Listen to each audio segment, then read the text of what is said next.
had that dream again. My small business needs to hire, but I don't use LinkedIn, and I hire wrong. So then I'm doing IT, and when I go to plug the servers in, they become sentient, and they won't let us access our network unless we forward their chain emails and memes to more and more and more people, and then I wake up.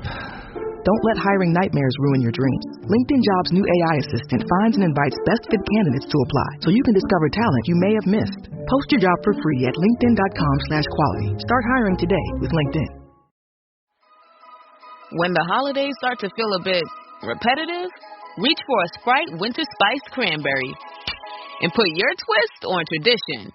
A bold cranberry and winter spice flavor fusion, Sprite Winter Spice Cranberry is a refreshing way to shake things up this sipping season, and only for a limited time. Sprite, obey your thirst. Oh, Hilton stay, your beds are soft and cozy. No lumpy couch, no stiff futon, no shower line at crack of dawn. Oh, Hilton stay. When you want holiday comfort you can count on, it matters where you stay. Enjoy comfortable rooms and friendly service when you stay with Hilton instead. Save up to 25% this season when you book with Hilton. Hilton for the stay. Terms apply. 5, 4, 3, 2, 1.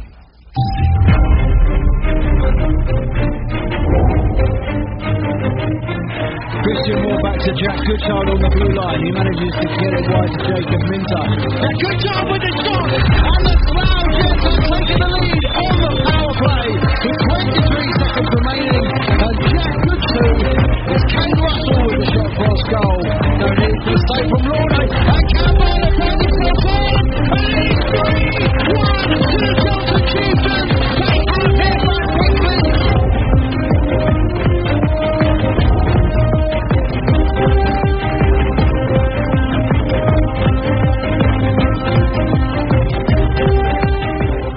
Hello and welcome to Zero Pucks Given, the UK ice hockey podcast hosted by me, Ben Hyde. And me, Katelin Piner. Hey, Katelin. Back again for something very, very special, this. Very different, and I'm really excited for it. It is very, very different. A few weeks ago, I received a message from one of these young chaps. You may have seen the stuff on social media regarding ATHL, which is amateur traveller hockey leagues that takes place all across the world. Artem is a hockey player and Vitaly is a hockey fan. The two of them together have done this. So we're very, very pleased to welcome Artem and Vitaly. Yeah. Nice to meet you. Nice to meet you. Well, gents, we've got a little bit of an agenda for us to run through. Artem, we'll start with you. You've just come back from practice. You are a player. You're Russian-born, but I believe playing for the United Arab Emirates. Yeah. And Vitaly had mentioned previously off air about your town in Russia is a hockey hotbed. Yeah. So, we were originally born. Me and Vitaly. Vitaly was born in Magnitogorsk, and I was moved to this city when I was 9 years old. From my point of view, in Russia is the one of the most strongest ice hockey school in this city, and for the main team, which is playing KHL, Metallurg Magnitogorsk. If I'm not mistaken, they already won 3 Gagarin's Cup, and it's some kind of record. So it's like the best result from all teams. So this city and this team is pretty strong. So that's why one of my coaches from the city that I was born invited me there. So, and I came to this city when I was 9 years old. Yeah, and I can say that Magnitogorsk is one of cities that is still in my heart, because I was raised there. I was in school there, in hockey school, in the usual school, and Then I was moved to Kazakhstan when I was 17 years old to play in MHL. MHL is a league in Russia. It's similar with Canadian OHL, CHL franchise, but Russian. So there you can play until 20 years old. So I was playing my first season in Kazakhstan. It was, let's say, my first experience when I moved from my hometown, when I was alone with my teammates in another city. but the main idea, the general idea when I was playing in Kazakhstan, because we were still playing in MHL in Russia, it was like the same. So everything was fine. After that, I was playing in a Moscow team, also same league. After that, I moved back to Kazakhstan. Then I moved to the Chinese team, still the same league. It was like funny, we were playing only 5 expats. I mean, like Russian, Canadians. Our head coach was from Belarus, and the rest guys was Chinese. And I was really surprised, because right now I'm playing for the United Arab Emirates for a national team, and we're playing in Division 2A, and Chinese team, they're playing in Division 1B. And I think 80% of this guy with whom I was playing in MHL league, they're playing right now national team. And to tell you the truth, when we were playing with them, they were like full disaster.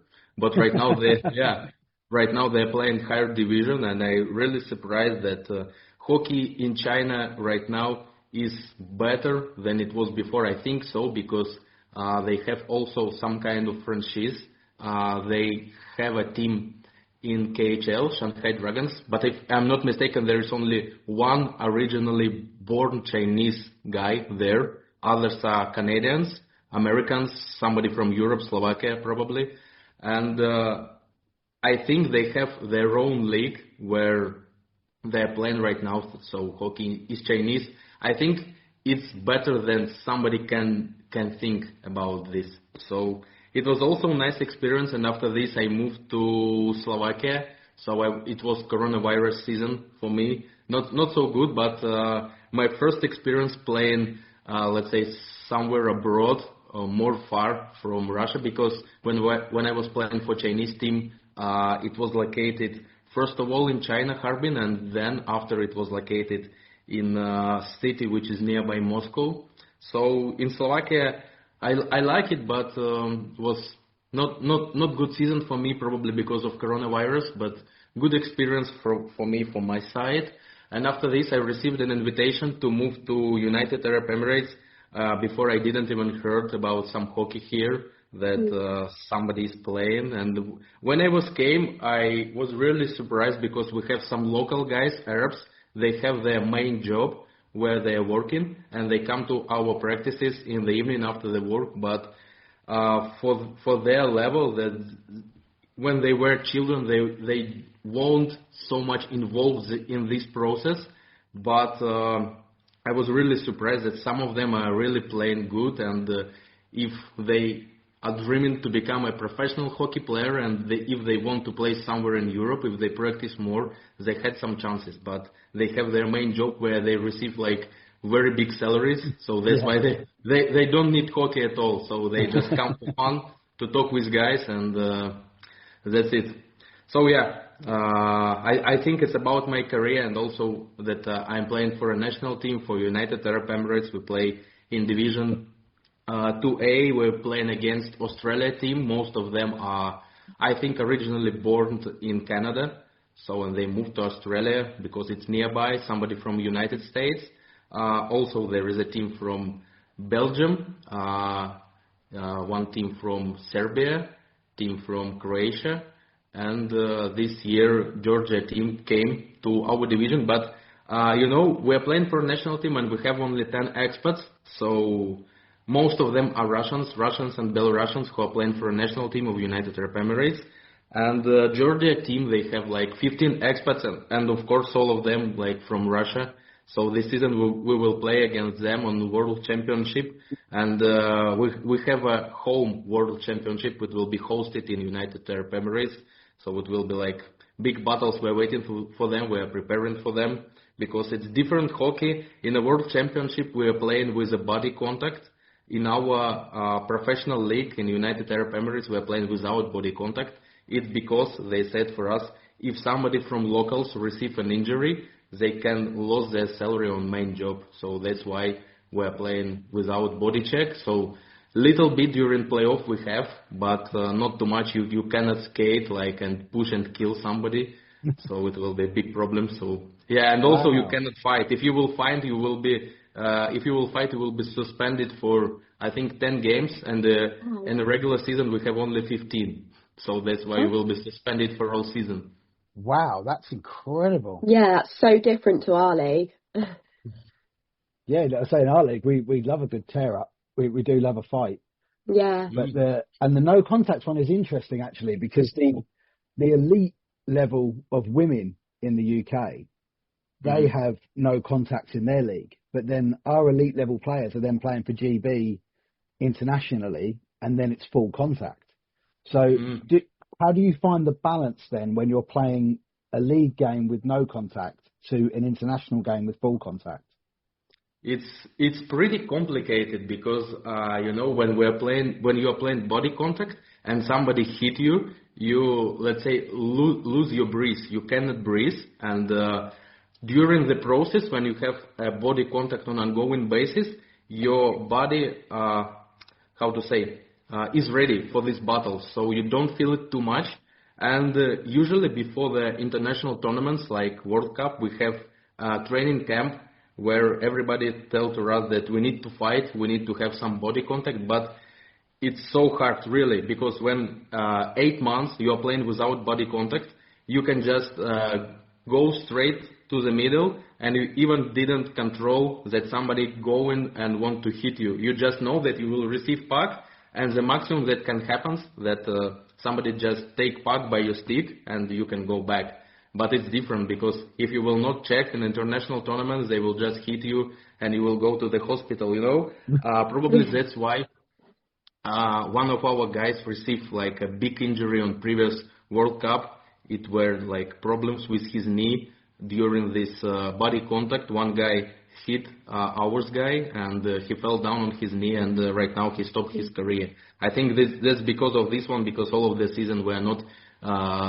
we don't have body check, so that's the point. But yeah, so if answer your question, we are trying to prepare during these months on training camp, but still hard to be ready for it. Yeah. So Vitaly, you're still in Russia. Yeah. And you're not a player. You're just a fan. Did you ever try playing? Oh, no, I haven't tried. I haven't even trained. A couple of times a year, I go to a rink to play some games, and that's all, I think. Yeah. So most of the time, I'm just a hockey fan and one of the organizers of the ATHL tournaments. This is it, yeah. You're quite a big guy, though. Do you play basketball or boxing or anything similar? Recently, I was a professional karate sportsman. Wow. Oh, wow. Really? It's not connected with hockey yet. Hockey at all, no. Well, there's crossovers. There's a little bit of crossover. So, wow, karate champion. What got you into that? Oh, to karate? Yeah. Yeah. Yeah, it wasn't childhood. It was like a common choice of me and my parents. Okay, why not karate? Okay, let it be. So I competed in the local level, in the federal Russian level, and all this stuff. This is it. I've been on this sport for maybe 9 years, something like this. Wow. Yeah. We won't be fucking with you then. Yeah, we won't. We won't fight you. So obviously, if you're into karate and Artem, you're into hockey and have been both since childhood, how have you guys become friends? Was it did you grow up together?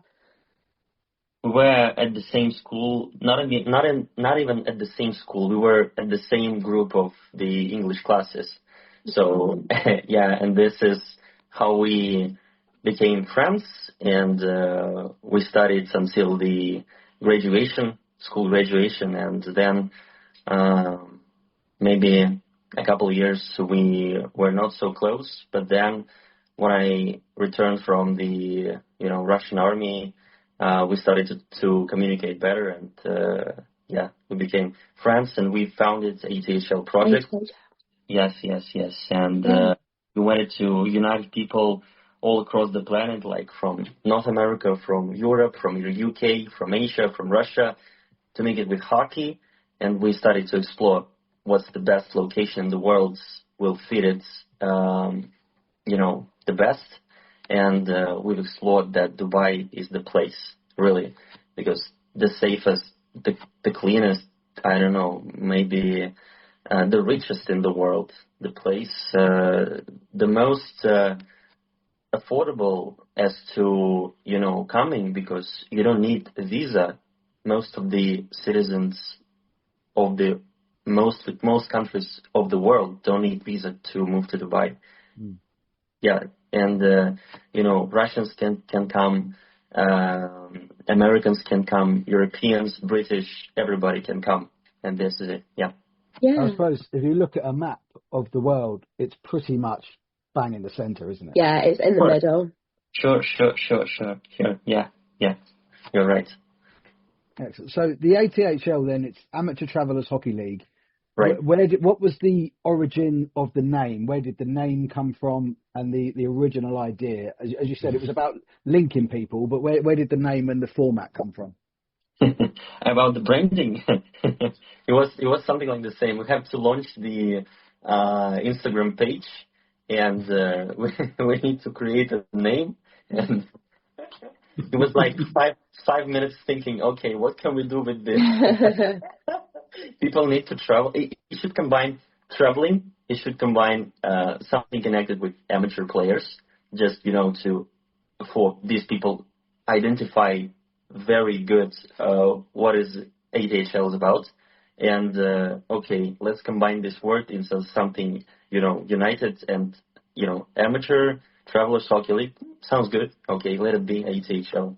Yeah, first of all, I will add something. We want to create some name what will be similar with IIHF, because IIHF is a platform which unites people, professional players for World Championship. So it's the main concept where we are striving, what we're really looking to do, because IIHF is a big platform for professional players, like for World Cups, for anything, where people can battle. The best ice hockey players from the world compete against each other, but there is still no platform for amateur players. But as from my point of view, there are a lot of amateur players who want to become ice hockey players more than us, more than professionals. They dedicated to hockey more than us, really. They training more than us. They're striving to become the best more than us, but there is still no platform for them. So we were thinking about something connected with IIHF, but we saw that it will be too much, really, for the beginning. So that's why we decided to take this name, ATHL, to show to everybody our main concept, that you can travel, that you can play hockey, because, yeah, like Vitaly mentioned, also our main destination is to connect people from all across the planet in Dubai. It doesn't matter from their political vision, where are they best, because right now our world is, let's say, separated because of some of political situations. But we want to show that through sports, through ice hockey, we're all people, we're all made from one material, and we can connect, we can network, and we can everybody be friends and live like friendly all across the planet. And we really want to do it in Dubai, and we wanted to collect nationalities from all across the planet. So as for now, we had teams from Canada, from United States, from Slovakia, from Russia. We really want to have a team from United Kingdom, from Germany, from Australia, from China, from Japan. And when we do, like when we invite all of the nations, I hope this moment become the next year or maybe 2 years after, we can create something like a world championship between amateurs. So let's say right now we have some kind of preliminary stage when we are connecting with people from all across the planet, when we meet with amateur ice hockey players, and after this we want to create something global. Really, it's our plans for the future. Yeah, no, it's amazing you found that sort of gap in the market where amateur players don't have that platform, and you're going to give it to them. It's really incredible. Yeah, sure. Right. So you've got 3 tournaments coming up next year, 2 in Dubai and 1 in Calgary. Tell us about getting a tournament in Calgary. That must have been quite difficult. Yeah. Yeah, it's not like the in our core concept of our league, because our league is basically concentrated in Dubai, and Calgary is just, we decided to make in such a way, starting from the next year, to make 2 or 3 tournaments in Dubai in a year, and 1 tournament outside of Dubai, like in Canada, like the country that born originally hockey, and maybe in 2027 it will be like US, in 2028 probably Russia, or maybe London, something like this. Yeah, beautiful places, beautiful cities of the world, and basically most of the time, of course, Dubai. Yeah, that's the main point. Yeah, I will add something. If you know that there is tournament for nations where playing the best ice hockey nationalities in Canada. If I'm not mistaken, it was previous year we were playing like a Canadian national team with all-star, USA national team. If I'm not mistaken, Swedish and Finnish team. So it's something similar we're trying to do right now in Canada, in Calgary. So we attract teams from Russia, United States, and from Canada. So probably the next year we will extend the geography and we'll invite Sweden, Finland. Let's see. So it's like the main concept. And by the way, did you ever heard something before we connect with you? Did you ever heard something about exotic place where you can play hockey? I mean, like United Arab Emirates, maybe something else, maybe some Chinese, Macau, Taipei. Did you ever heard that there is a hockey? No, Well, you hadn't. I'd very briefly seen the Camels that play in Dubai. Camels, yeah. The Camels is like the main team of Dubai, but I didn't know how deep the league was or the structure or anything. Mm-hmm. But like Katelin says, it's just not places that you think of. Yeah, I wouldn't expect it. Purely because of the heat. Yeah. Because, Mighty Camels was the original team, like first team, what was created in United Arab Emirates because of the Canadian pilots who are responsible for planes. Yeah, they came to Dubai and they created a team here. It was in the end of the 20th century, if I'm not mistaken. It was the first team, like amateur team. And after this, one of the sheikhs, sheikh is like a high government body in United Arab Emirates. He was interested in hockey and he started play hockey and when you have some investments from big boys, you can start like develop something. They started to build some ice rinks. So as for now, I am living in a city, Al-Ain. I think you never heard about it, but Al-Ain is the original city where United Arab Emirates was born, and our ice rink is in the middle of the desert, really.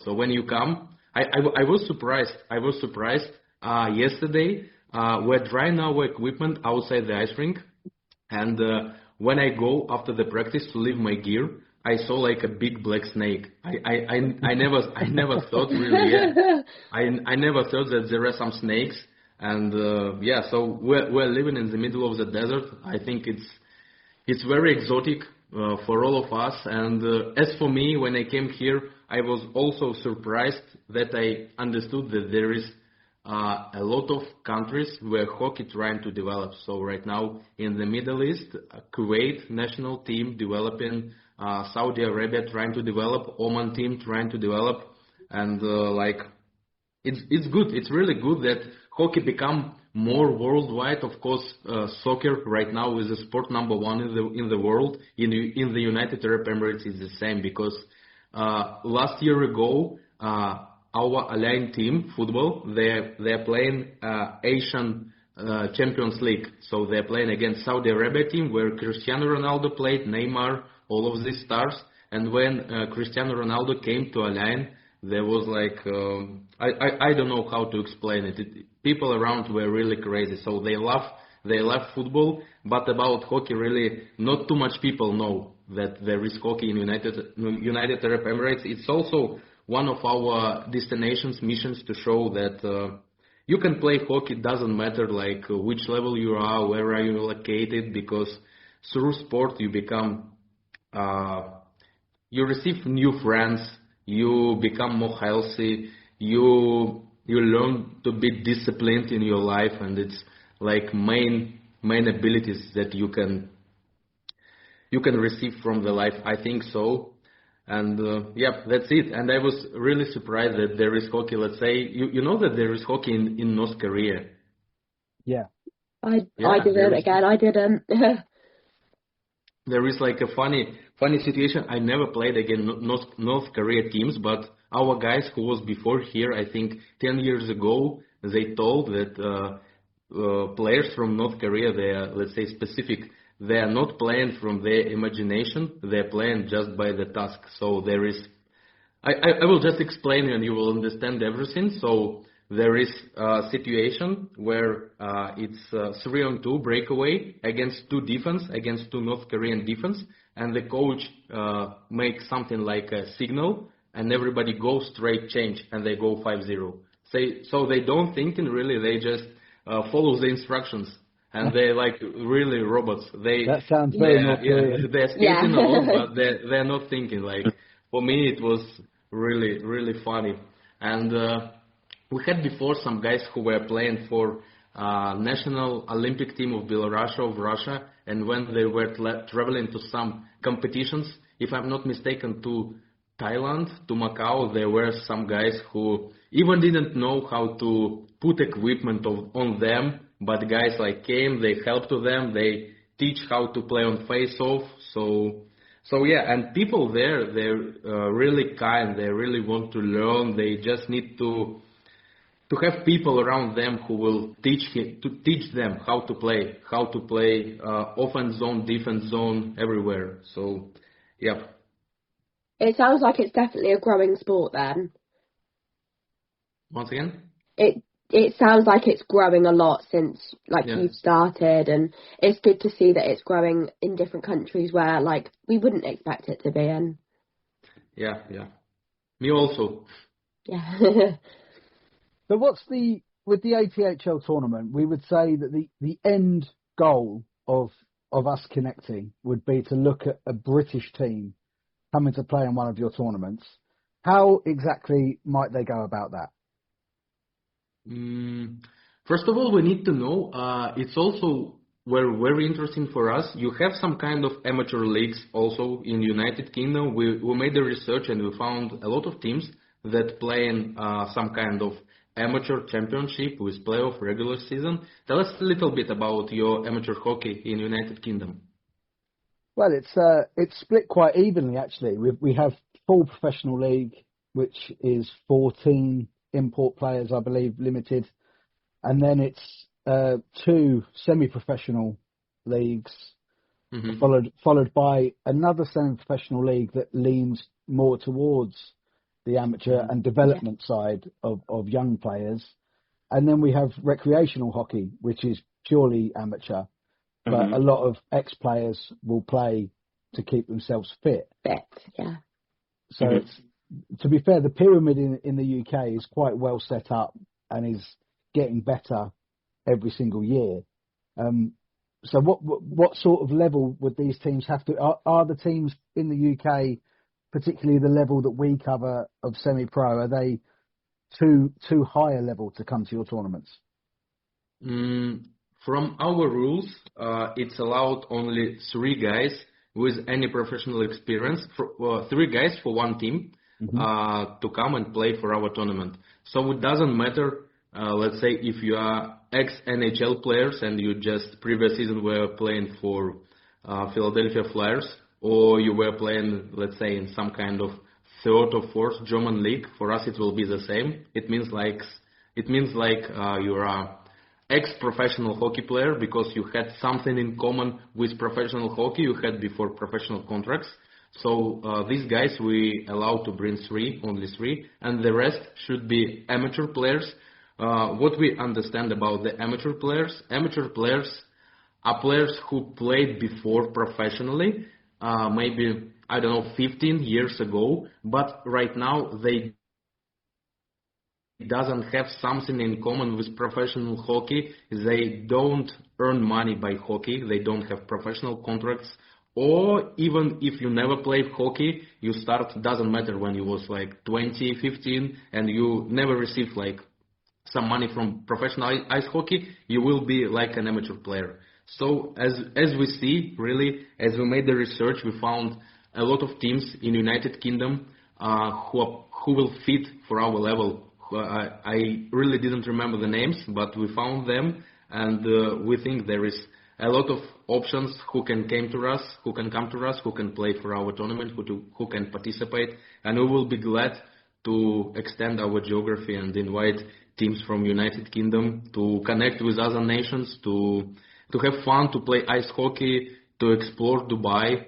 By the way, did you ever been in Dubai? What do you know about United Arab Emirates, by the way? Not much. It's just really pretty. I've been to Dubai. Really? Yeah, I loved it. I thought it was terrific. We stayed in Marjan Island, about 45 minutes up the coast from Dubai, which is, it probably looks completely different now to it did when I went 3 or 4 years ago, because the building rate is just phenomenal.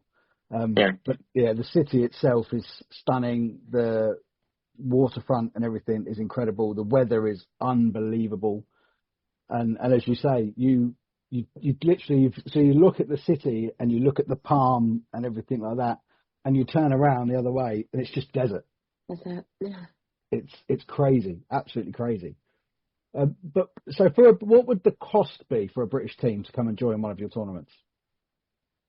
Everything will depend from the amount of players, because we have some kind of rules we can send you after our document, but the average price will be around, I think, $1,100 US, something like this. But in this price, it's already included everything, because we provide with accommodation in the center of Dubai, like very beautiful location. We provide accommodation with breakfast, of course. We provide with all transfers to the games, back to the hotel, from the airport to the airport.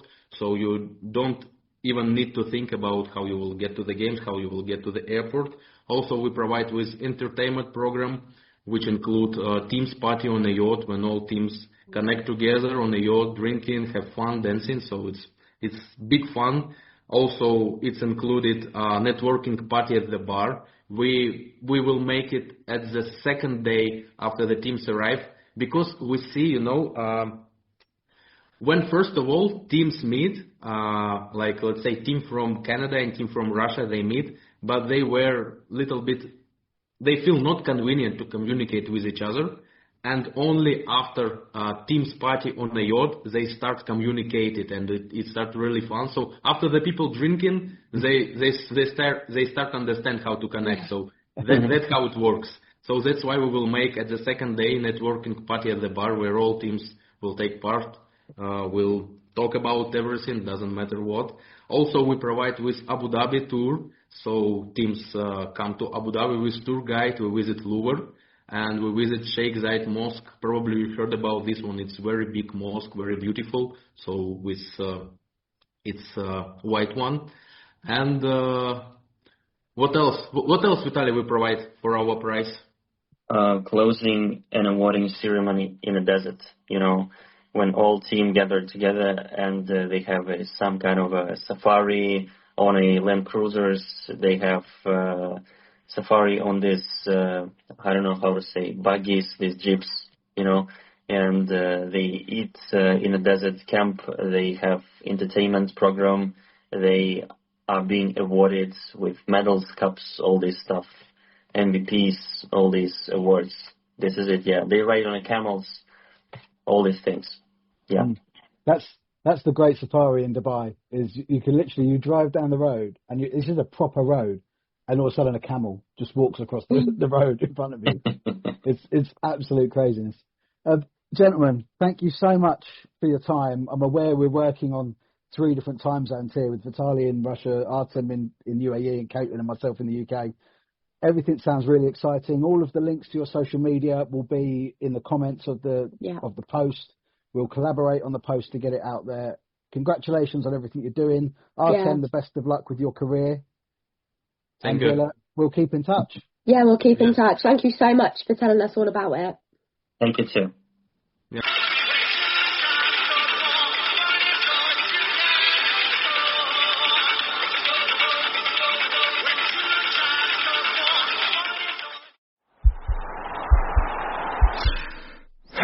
This podcast is part of the Sports Social Podcast Network.